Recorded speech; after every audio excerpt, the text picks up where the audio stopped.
This is BYU Math 112. In this video we will discuss textbook section 3.3, exercise number 12, directions say differentiate. We have y equals the cosine of x over the quantity 1 minus the sine of x. Since this is a quotient, we can't do anything to simplify it. We're going to use the quotient rule. F over g prime is equal to gf prime minus fg prime over g squared. In this case, our f is the cosine and our g is 1 minus the sine.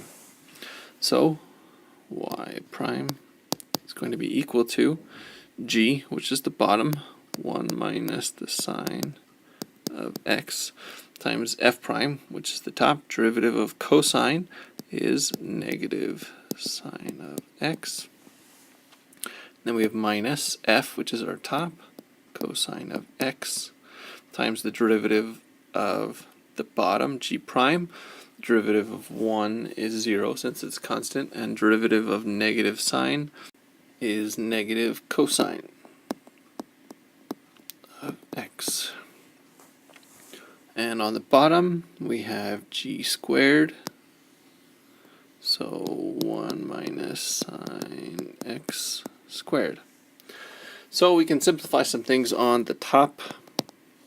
We have distributing the negative sine x, we have negative sine x, negative times negative is positive, sine squared of x, and then we have negative cosine times negative cosine makes positive cosine squared x over 1 minus sine x squared.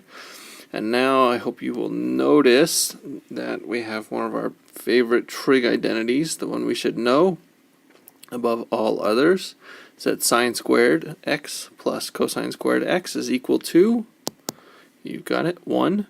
So I'm going to put the 1 on the front, so we should notice what happens next.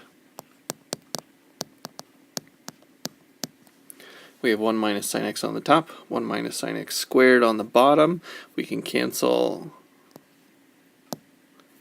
and we get our final answer, 1 over 1 minus the sine of x. So when you're doing trig functions, please be aware of those trig identities, especially sine squared plus cosine squared is equal to 1. And we have differentiated our function y.